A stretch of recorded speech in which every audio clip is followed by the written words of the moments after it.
Doctor Yunus ভাষণ দিয়েছেন তার সরকারের ১০০ দিন পূর্তি উপলক্ষে।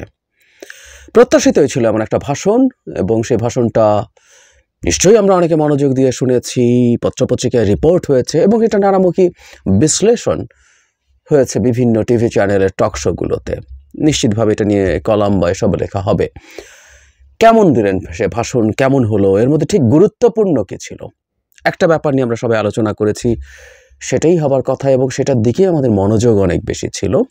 সেটা হচ্ছে নির্বাচন নিয়ে। নির্বাচনটা কবে হবে, কখন হবে, কিভাবে হবে, একই সাথে সংস্কারের সাথে নির্বাচনের সম্পর্ক কি হবে, আগে হবে না পরে হবে না একসাথে হবে, নানান কথাবার্তা সমাজে যেহেতু আছে, তাই সেদিকে আমাদের খুব মনোযোগ ছিল। আর আমার আরেকটা ব্যাপারে মনোযোগ বা দৃষ্টি আকৃষ্ট হয়েছে, আমি ভিডিওর শেষের দিকে সেটা বলবো। আমার কাছে এটাকেও খুব সিগনিফিক্যান্ট বিষয় বলে মনে হয়। অনেকের কাছে তুচ্ছ মনে হতে পারে, বাট আমার কাছে সিগনিফিক্যান্ট মনে হয়। তারও আগে কয়েকটা ব্যাপারে একটু কথা বলে নেওয়া দরকার। ভাষণটাকে ওভারঅল কেমন লাগলো? ফ্র্যাঙ্কলি স্পিকিং, এই ভাষণটাকে আমি তার আগের ভাষণগুলোর সাথে যদি তুলনা করি, সেই তুলনায় অনেক বেশি গতানুগতিক লেগেছে। পুরো ভাষণ মূলত ছিল সরকারের সাফল্য, সরকার কি কি করেছে সেগুলোর শোকেসিং। কেউ বলতে পারেন যে একজন প্রধান উপদেষ্টা তার সরকারের ১০০ দিন পূর্তি উপলক্ষে এমন ভাষণই তো দেবার কথা। কথাটা ভুলও না, কিন্তু পুরো ভাষণের পুরো শরীরের প্রায় পুরোটাই আসলে এটা আমার কাছে ভালো মনে হয়নি। ডক্টর ইউনূসের উচিত ছিল কিছু জায়গায় ভিন্নতা দেখানো।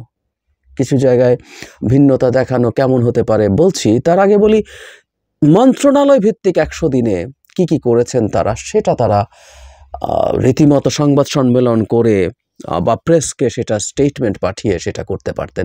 এটাই আমি নীতিগতভাবে একমত। সরকার কি কাজ করছেন, কিভাবে করছেন, সেই ব্যাপারে জনগণের সাথে যোগাযোগটা খুব জরুরি। সেটা জনগণকে জানাতে হবে। আপনি ভালো কাজ করলে হবে না, সেই ভালো কাজ জানাতে হবে। আমরা অনেকগুলো ভালো কাজের কথা জানতে পেরেছি ডক্টর ইউনূসের ভাষণ থেকে, সত্যিকার অর্থে, এবং এই সরকারের সাথে কিভাবে তাদের অন্যান্য শক্তিগুলো তাদের সাথে কিভাবে ইন্টারঅ্যাক্ট করছে। যেমন আমরা ক্লিয়ারলি এটা দেখলাম, যে জানলাম, এটা তো এই প্রথম জানলাম, বাংলাদেশের ইতিহাসে এই প্রথমবারের মতো ইউরোপিয়ান ইউনিয়নের সবগুলো দেশের সদস্য ঢাকায় মিটিং করবেন। ইউরোপিয়ান ইউনিয়নের যে অ্যাম্বাসেডাররা, আমাদের দেশে 20টা এম্বাসি নেই, আমি তার ভাষণ থেকে যেটা জানলাম, দিল্লিতে আছে, তারা সবাই ঢাকায় আসবে, আর ঢাকার 7টা মিলে সবাই একসাথে মিটিং করবে। এটা একটা বিরাট অর্জন। এটা এই সরকারের প্রতি সমর্থনের ব্যাপার। নিশ্চিতভাবেই সরকার বিভিন্ন ক্ষেত্রে আরও নানা অর্জন করেছেন, সেগুলোর কথা বলছেন। কিন্তু যেটা হতে পারতো, যেটা আমার ভাল লাগতো, সেটা হচ্ছে সরকার যদি আমাকে তার স্পিচ লিখতে দিত, আমি একটা বড় অংশ জুড়ে রাখতাম এই সোসাইটিতে এই সরকারের কাছে এক্সপেকটেশন ছিল, কিন্তু সেটা ফুলফিল করা যায়নি, সেগুলোর জন্য অ্যাপোলোজাইজ করা। যেমন দ্রব্যমূল্যের কথা বলেছেন, যেটা স্বীকার করছেন এটা হয়েছে, কিন্তু যখন আহতদের চিকিৎসার কথা আসলো, খুব চমৎকার হতে পারতো তিনি যদি সেটার জন্য অ্যাপোলোজাইজ করতেন। সরকারের এই ক্ষেত্রে ব্যর্থতা খুব স্পষ্ট। যত গল্পই আমরা করি না কেন, হয়তো এগুলোর মধ্যে খানিকটা সত্যতাও আছে। আমরা দেখেছি ছাত্র সমন্বয়করা স্টেটাস দিয়েছেন, আহতরা কিভাবে এটাকে ম্যানিপুলেট করার চেষ্টা করছেন এবং পলিটিসাইজ করার চেষ্টা করছেন, কিন্তু তার বাইরেও জেনুইনলি আহত মানুষজনের চিকিৎসাতে সমস্যা হয়েছিল। এটা নিয়ে অ্যাপোলোজাইজ করলে কোনো সমস্যা ছিল না, ভালো হতো। এবং আরও কিছু জায়গা তারা খুঁজে বের করে, এই যে আমি মূল্যস্ফীতির ক্ষেত্রে যখন স্বীকার করছেন, কিন্তু একই সাথে আমি তো বলেছি যে টিসিবির ট্রাক 2-3 করে দেওয়া যেতে পারত, সেটার জন্য অ্যাপোলোজাইজ করা যেতে পারতো। আপনারা যারা ঘন্টার পর ঘন্টা ট্রাকের পেছনে দাঁড়াচ্ছেন, অ্যাডিকুয়েট ছিল না বলে আমি দুঃখিত। আমরা এটা আরও বেশি ব্যবস্থা করছি। হোয়াটএভার তারা ডিসাইড করবেন, তারা ক্ষমতায় আছেন, তারা কিভাবে এগুলো বলবেন। কিন্তু এটা হলে একটা ডিফারেন্ট ডাইমেনশন তৈরি হয়, তার গতানুগতিক হয়ে যেত না যে আমি এত কাজ করছি, সবই সাফল্য।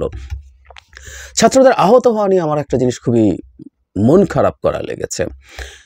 তাদের যে পুনর্বাসনের জন্য 100 কোটি টাকার অনুদান দেওয়া হয়েছে সরকারের দিক থেকে, এটা একটার $5 মিলিয়ন ওয়ার্ল্ড ব্যাংকের কাছে চাওয়া হয়েছে। মানে $5 মিলিয়ন আমাদের মতো সরকারের কাছে কোনো টাকা, মানে আমরা আহতদের চিকিৎসার জন্য এখন ওয়ার্ল্ড ব্যাংকের কাছে ঋণ চাইতে হচ্ছে। $5 মিলিয়ন মানে হচ্ছে এই মুহূর্তে মোটা দাগে 60 কোটি টাকা। এটার জন্য আমাদের লোন লাগবে ওয়ার্ল্ড ব্যাংকের। এই যে প্রসেস হচ্ছে, সেই যে ডিলে হচ্ছে, আমার কাছে এই জিনিসগুলো ভাল লাগেনি, খুবই খারাপ লেগেছে। আবারও বলছি, এই আহতদের ব্যাপারে সরকারের নির্লিপ্ততা এবং পদক্ষেপ নেওয়ার ইনঅ্যাডিকুয়েসি, অপর্যাপ্ততা খুবই মর্মান্তিক এবং এটা একটা খুব বড় সমস্যা বলে আমি মনে করি। আর যেসব বিষয় নিয়ে কথা বলেছেন, নির্বাচন নিয়ে বলবো পরে, এইগুলো নিয়ে কয়েকটা কথা একটু বলে রাখতে চাই। রেটরিক আছে, পলিটিক্যাল রেটরিক, মানে বিচার নিয়ে কথা তুলেছেন, গুম খুন সব 15 বছরে, জুলাই আগস্টে শুধু না, সব কৃতকর্মের বিচার হবে। দ্যাটস ফাইন, এটা একটা বড় স্বীকৃতি যে জুলাই আগস্টে শুধু শেখ হাসিনা নোংরামি করেছেন, শেখ হাসিনা জুলাই আগস্টে সব ক্রাইম করেছেন। 15 বছর ধরে করেছেন, সবগুলোর বিচার হবে। তবে যে বললাম, এক ধরনের পলিটিক্যাল রেটরিক এবং পপুলিস্ট কথা, শেখ হাসিনাকে ফেরত চাইবেন ভারতের কাছ থেকে। মানে ডক্টর ইউনূস এর আগে যেটা বলেছেন সেটা যদি হয়ে থাকে, স্পষ্টভাবে তিনি বলেছেন শেখ হাসিনাকে কনভিকশনের আগে, মানে তার সাজা হওয়ার আগে চাওয়া হবে না, তার মানে এই ওয়ারেন্টের পর্যায়ে চাওয়া হবে না। তা যদি হয়ে থাকে, এই সরকারের সময়ে সম্ভবত শেখ হাসিনাকে চাওয়ার কোনো স্কোপও হবে না। সুতরাং এই সরকার শেখ হাসিনাকে চাইছে না, এটা মোটামুটি নিশ্চিত। কিন্তু তিনি যুক্ত করলেন, সমস্যা নেই, পলিটিক্সের জায়গায় উনি তারা পলিটিক্স করছেন না, কিন্তু তারা যে দায়িত্বে আছেন এই জায়গা থেকে এই ধরনের কথাবার্তা হতেই পারে। এবার আরও কয়েকটা জায়গা নিয়ে একটু কথা বলে আমি নির্বাচনের ক্ষেত্রে চলে যাব। শহীদদের পরিবারকে টাকা দেওয়ার কথা হয়েছে, তাদেরকে 30 লাখ টাকা দেয়া হবে, এটা ভালো পদক্ষেপ, কিন্তু এগুলো সব দ্রুত যাতে হয়, কারণ অনেক পরিবার আছে খুবই নিডি, তারা সেটা যাতে এনশিওর করেন। আর সরকার দ্রব্যমূল্য নিয়ন্ত্রণের জন্য বিভিন্ন রকম পদক্ষেপের কথা বলছেন, শুল্ক তুলে দেওয়ার কথা বলছেন, কিন্তু দিনের শেষে বাজারে এগুলোর প্রভাব আসলে খুব ভালো পড়ছে না। এজন্যই বলেছি, ইমিডিয়েটলি যে কাজটা করা যায় সেটা হচ্ছে খুব সহজে, সেটা হচ্ছে প্রান্তিক মানুষ, ভালনারেবল মানুষের কাছে সাবসিডাইজড প্রাইসে পণ্য পৌঁছে দেয়া। এই সরকার, আমি এটা নিয়ে আলাদা ভিডিও করেছি, আমি জনগণকে সরকারের উন্নয়নের কেন্দ্রবিন্দু হিসেবে দেখতে চেয়েছি, কিন্তু সেটা না, টাকা পাচার নিয়ে ব্যবস্থা নিচ্ছেন ইত্যাদি ইত্যাদি কথাবার্তা আছে। এরপর মূল জায়গাটা নির্বাচন এবং সংস্কার, অনেক কথা বলেছেন এবং উনি রাইটলি এটা বলা দরকার ছিল, কিন্তু প্রশ্ন হচ্ছে এত কথা বলার পরও কি আমরা খুব স্পেসিফিক কোনো গাইডলাইন পেলাম? আমরা একটু জেনে নেই উনি কি বলেছেন। আপনারা অনেকেই শুনেছেন, তারপরে যারা শোনেননি আমি একটু পড়া দরকার মনে করি। প্রধান উপদেষ্টা বলছেন তাদের সবচেয়ে গুরুত্বপূর্ণ কাজ হচ্ছে একটি অবাধ সুষ্ঠু নির্বাচন আয়োজনের মধ্য দিয়ে নির্বাচিত সরকারের কাছে দায়িত্ব হস্তান্তর। এটা একটা ইন্টারেস্টিং মন্তব্য, কারণ 1 নাম্বার প্রায়োরিটি বা প্রধান কাজ হিসাবে তিনি নির্বাচন করাকে বলছেন। আচ্ছা, তাতে মনে হবে যে এটাই সবকিছু না, উনি এরপর ব্যালেন্স করছেন। তারা রাজনৈতিক দলগুলোর সঙ্গে নিয়মিত যোগাযোগ অব্যাহত রেখেছেন, বিভিন্ন ইস্যুতে তাদের মতামত নিচ্ছেন, সরকারের সিদ্ধান্ত গ্রহণে এসব মতামত অনেকাংশে প্রতিফলিত হচ্ছে, সবগুলো মতামত নেওয়া হচ্ছে বলা হচ্ছে, এবং বলা হচ্ছে আশা করছে নির্ধারিত সময়ে, মানে সংস্কার কমিশনগুলোর ক্ষেত্রে ডিসেম্বর জানুয়ারির মধ্যেই সংস্কার কমিশনগুলো তাদের সুপারিশমালা সরকারের কাছে পেশ করতে পারবে। তাদের সুপারিশ নিয়ে রাজনৈতিক দলগুলোর সঙ্গে ক্রমাগত আলোচনা বসবেন, সবার ঐক্যমতের ভিত্তিতে সংস্কার প্রস্তাব চূড়ান্ত করা হবে।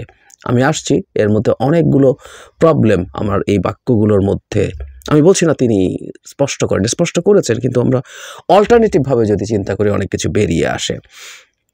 এর মধ্যে যেটা হয়েছে, আমি আগেও এটা নিয়ে আমরা কথা বলেছি যে নির্বাচন কমিশন তৈরি হওয়া, উনি এটা বলে দিতে শুরু করেছেন যে কয়েকদিনের মধ্যেই নির্বাচন কমিশন তৈরি হবে এবং তারা ভোটার তালিকা হালনাগাদ সহ আরও বেশ কিছু কাজ করতে পারবেন যেটা নির্বাচনের সাথে সম্পৃক্ত। সুতরাং এই যে নির্বাচন কমিশন গঠন হয়ে যাওয়া, ইভেন প্রিভিয়াস আইনেও তারা যখন এই কাজটা করেছেন, তারা এই কাজটা দ্রুত শুরু করতে চেয়েছেন এবং একটা মেসেজ দিতে চেয়েছেন, এটাও খুব গুরুত্বপূর্ণ। সুতরাং এটাও একটা মেসেজ যে নির্বাচনী রোডম্যাপ বা নির্বাচনী ট্রেন, উনি তার ভাষণে যেভাবে বলেছেন সেটা শুরু হয়েছে। এরপরের জায়গাগুলো খেয়াল করি, খুব ইম্পর্টেন্ট। আমরা মনে করি না যে একটি নির্বাচন কমিশন গঠন করে দিলে নির্বাচন আয়োজনে আমাদের দায়িত্ব শেষ। রাষ্ট্র ব্যবস্থার সংস্কার আমাদের এই সরকারের অন্যতম অঙ্গীকার। এই বাক্যটা খুব মন দিয়ে খেয়াল করি। রাষ্ট্র ব্যবস্থায় সংস্কার আমাদের এই সরকারের অন্যতম অঙ্গীকার। এই প্রথম ডক্টর ইউনূসকে আমরা সংস্কার নিয়ে খুব স্ট্রংলি তার অবস্থান বলতে শুনলাম। এর আগেও তিনি যখন আগের ভাষণগুলো দিয়েছেন তখনও সংস্কারের কথা বলেছেন, কিন্তু এতটা স্ট্রংলি বলেননি। এই সরকারের স্টেক আছে, এটা সত্য, এটা আমি সবসময় বলেছি, এই সরকার তত্ত্বাবধায়ক সরকার না, এই সরকার একটা অন্তর্বর্তীকালীন সরকার যেটার পপুলার ম্যান্ডেট আছে। এখানে তার মানে সংস্কারের ক্ষেত্রে সরকারও তার এক্সপেকটেশন তৈরি করছে এবং জানাবে। উনি বলছেন, আপনারাই আমাদের এই ম্যান্ডেট দিয়েছেন। যে 6টি সংস্কার কমিশন আমরা শুরুতে গঠন করেছিলাম, তাদের ইতিমধ্যে তাদের কার্যক্রম অনেক দূর এগিয়ে নিয়েছে। তারপর বলছে যে বিভিন্ন কার্যক্রমের অগ্রগতি দেখছেন এবং প্ল্যাটফর্মের মতামত জানাতে সবাই সব সংস্কার কমিশন মতামত জানতে চেয়েছে, সেটা জানাতে বলছেন। নির্বাচন নিয়ে বলছেন যে যত বেশি সম্ভব, বিশেষ করে নির্বাচন সংস্কার কমিশনের, এটা যেহেতু নির্বাচনের সাথে জড়িত, যত বেশি সম্ভব এসব তথ্য দিতে বলছেন। তারপর তিনি বলছেন, সংস্কার হলো জাতির দীর্ঘমেয়াদী জীবনী শক্তি। সংস্কার জাতিকে, বিশেষ করে আমাদের তরুণ তরুণীদের নতুন পৃথিবী সৃষ্টির সুযোগ দেবে, জাতিকে বঞ্চিত করবেন না। তার মানে সংস্কারকে আবার উনি রিইটারেট করছেন। এরপর বলছেন, নির্বাচন আয়োজনে যে সংস্কার কমিশনের সুপারিশমালা রাজনৈতিক দলগুলো এবং দেশের সব মানুষের মতামত অপেক্ষা হয়েছে, সেই সংস্কার হলো নির্বাচন সংস্কার। তারপর বলছে সমান্তরালে ভোটে দিয়ে চলবে। তারপর উনি বলছেন, আমি নিশ্চিত নই সংস্কার প্রস্তাবগুলো বাস্তবায়নের সুযোগ আমরা কতটুকু পাবো, তবে আমি আপনাদের কথা দিচ্ছি, আপনারা সুযোগ দিলে প্রয়োজনীয় কিছু অত্যাবশ্যকীয় সংস্কার কাজ শেষ করেই আমরা আপনাদের কাঙ্ক্ষিত নির্বাচন আয়োজন করব। ততদিন পর্যন্ত আমি আপনাদের ধৈর্য ধারণ করার অনুরোধ করব। আমরা চাইব যেন এমন একটি নির্বাচন ব্যবস্থা সৃষ্টি করতে পারি যা যুগ যুগ ধরে অনুসরণ করা হবে। এর ফলে সাংবৎসরিক রাজনৈতিক সংকট থেকে আমাদের দেশ রক্ষা পাবে। এজন্য প্রয়োজনীয় সময়টুকু আমি আপনাদের কাছে চেয়ে নিচ্ছি। নির্বাচনী সংস্কারের সিদ্ধান্ত হয়ে গেলে খুব দ্রুত আপনারা নির্বাচনের রোড ম্যাপও পেয়ে যাবেন। বলছেন তারপর তিনি, নির্বাচনের ট্রেন যাত্রা শুরু করেছে, এটা থামবে না, কিন্তু যেতে যেতে আমাদের অনেকগুলো কাজ ছেড়ে ফেলতে হবে। ট্রেন শেষ স্টেশনে কখন পৌঁছবে সেটা নির্ভর করে আমরা কত তাড়াতাড়ি এর জন্য রেল লাইনগুলো বসিয়ে দিতে পারি, আর তা হবে রাজনৈতিক দলগুলোর ঐক্যমত্যের মাধ্যমে। সাথে সাথে একটা প্রশ্ন আসে, নির্বাচনী ট্রেন চলতে শুরু করেছে, রেল দ্রুত দিতে পারি, এখন এটা ঐক্যমত্যর মাধ্যমে, এটার কথা উনি বারবার বলছেন। আমি প্রায়ই দেখছি এর মধ্যে একটা আশঙ্কা দেখা যায়, সেটা হচ্ছে ঐক্যমত্য কি হবে? খুব গুরুত্বপূর্ণ প্রশ্ন। উনি বলছেন, নির্বাচন ছাড়াও আরো গুরুত্বপূর্ণ সংস্কার করার জন্য ব্যাপারে ঐক্যমত্য গঠনের জন্য অতিরিক্ত সময় প্রয়োজন হতে পারে। দেশবাসীর কাছে, বিশেষ করে রাজনৈতিক দলগুলোর কাছে ক্রমাগতভাবে প্রশ্ন তুলতে থাকবো, কি কি সংস্কার নির্বাচনের আগে করে নিতে চান। নির্বাচনের আয়োজন চলাকালীন কিছু সংস্কার হতে পারে। সংস্কারের জন্য নির্বাচনকে কয়েক মাস বিলম্বিতও করা যেতে পারে। তার মানে নির্বাচন প্রধান কাজ, কিন্তু এই ভাষণের আসলে মূল একটা জায়গা আমি মনে করি এই সরকারের সংস্কার নিয়ে তার অঙ্গীকার, সংস্কার নিয়ে তার সিরিয়াসনেস। ডক্টর ইউনূস আসলে এই ভাষণের মূল ফোকাস করেছেন, আমি ধারণা করি যে তিনি তার সাফল্য কি আছে, কিন্তু সংস্কারকে তিনি খুব জোর দিয়ে সামনে এনেছেন। এটা একটা খুবই আগের ভাষণগুলোর তুলনায় সরকারের সর্বোচ্চ ব্যক্তির কাছ থেকে নতুন ফাইন্ডিং।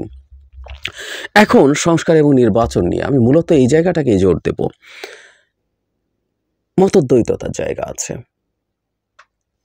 কেউ বলছেন সংস্কার সব শেষ করতে হবে এবং এই অভ্যুত্থান শুধু একটা নির্বাচনের জন্য হয়নি, এই অভ্যুত্থান হয়েছে সংস্কার করে রাষ্ট্রকে পুরোপুরি ভবিষ্যতের ফ্যাসিবাদী শাসন ঠেকিয়ে রাখার ব্যবস্থা তৈরি করে তারপর নির্বাচনে যাওয়ার জন্য। তার জন্য নির্বাচন একটা ছোট অংশ। আবার কেউ কেউ বলছে নির্বাচনটাই প্রায়োরিটি, সংস্কার চলমান প্রক্রিয়া, সেটা ভবিষ্যতে একই সাথে চলতেই থাকবে এবং সংস্কার এই সরকারের খুব বেশি হাত দেওয়ার দরকার নেই। ইভেন আমরা রিসেন্টলি, শুধু রাজনৈতিক দল না, একজন খুব গুরুত্বপূর্ণ ইন্টেলেকচুয়াল যিনি রাজনীতিবিদ বটেই, বদরুদ্দিন উমর, তার সাক্ষাৎকারে বলতে চেষ্টা করেছেন খুব বেশি সংস্কারের চেষ্টা এই সরকারের করা দরকার নেই, দ্রুত একটা নির্বাচন দেয়াই এই সরকারের প্রধান কাজ।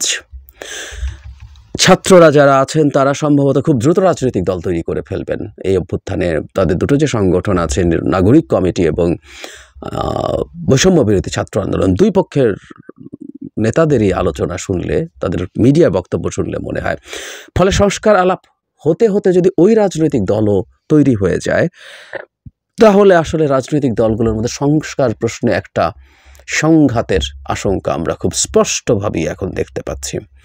এখানে সরকার সংস্কারের ব্যাপারে খুবই সিরিয়াস। রাজনৈতিক দলগুলো, কিছু রাজনৈতিক দল আছে সংস্কার অনেক সময় নিয়ে করা উচিত বলে মনে করেন। কিছু রাজনৈতিক দল, এর মধ্যে প্রধানত বিএনপি এবং তার সাথে সাম আদার পলিটিক্যাল পার্টিস, তারা মনে করেন অত দ্রুত সময় নিয়ে সংস্কার করা কোনোভাবেই ঠিক হবে না। নির্বাচনটা ঠিক করার জন্য যে বেসিক 2-4টা সংস্কার আছে সেটা করে নির্বাচন করে ফেলাই উচিত হবে। সো এই সংঘাতটা আসতে যাচ্ছে। আমি জানি না এটা আমাদের জন্য কতটুকু বিপদ তৈরি করবে, এটা আমাদের জন্য কতটুকু ঝুঁকি তৈরি করবে, বিশেষ করে ছাত্ররা যদি রাজনৈতিক দল তৈরি করেন। যেহেতু ছাত্রদের অন্তত 3 জন উপদেষ্টা সরকারে আছে, সেই দলটা কিংস পার্টি, আমরা কথ্য ভাষায় যে বলি ক্ষমতায় থেকে দল তৈরি, সে ধরনের একটা ইমেজ হতে পারে। তখন সরকার তার যে অবস্থান নিচ্ছেন সেটা, তার সাথে ওই দলটা, সাথে অপোজিশন, মানে পার্টি হিসেবে সরকারের অপোজিশন বলছিল, ওই মতের অপোজিশনে থাকা, সব কিছু মিলে পরিস্থিতিটা খুব ঘোলাটে দেখাচ্ছে সামনে। এটুকু বলে শেষ করব। তার আগে শুরুতে বলেছিলাম আরেকটা ফাইন্ডিং আমার চোখে পড়েছে। সেটা হলো ডক্টর ইউনূস বারবার বিপ্লব শব্দটা বলেছেন। শুরুর দিকে আপনারা যদি শোনেন দেখবেন উনি বিপ্লবী। শুরু থেকে বিপ্লব এবং বিপ্লবী জিনিসটাকে আমি কন্টেস্ট করেছি। একেবারে প্রথম দিকে যে কজন এটা করেছে আমি তাদের একজন, কারণ কেউ এর মধ্যে খুব গুরুত্বপূর্ণ মানুষ, খুব গুরুত্বপূর্ণ পাবলিক ইন্টেলেকচুয়ালস আছেন যারা এটাকে বিপ্লব বলতে চেয়েছেন। এটা বিপ্লব বলার মধ্যে সমস্যা আছে, এটা জাস্ট একটা পরিভাষার ব্যাপার না, এর সাথে আরও অনেক কিছু জড়িত আছে। সে কারণে আমি এটাকে কন্টেস্ট করেছি। এটা একটা গণ অভ্যুত্থান, এটা একটা ম্যাস আপরাইজিং। আমার মনে হয় আলাদা করে কেন বিপ্লব না, অনেকবার বলেছি, আবার একটা ভিডিও করা দরকার আছে, এবং এতে কি সমস্যা তৈরি হতে পারে। ডক্টর ইউনূস বিপ্লব বলেছেন, আমি এই বিপ্লব শব্দটাকেও প্রটেস্ট করি, এবং এই বিপ্লব শব্দটা বলার মাধ্যমে কিছু সমস্যারও, ভবিষ্যৎ কিছু সমস্যারও ইঙ্গিত আছে এর মধ্যে। আমি পরবর্তীতে কি সমস্যার ইঙ্গিত আছে সেটা নিয়ে কথা বলবো আলাদা একটা বিস্তারিত ভিডিওতে।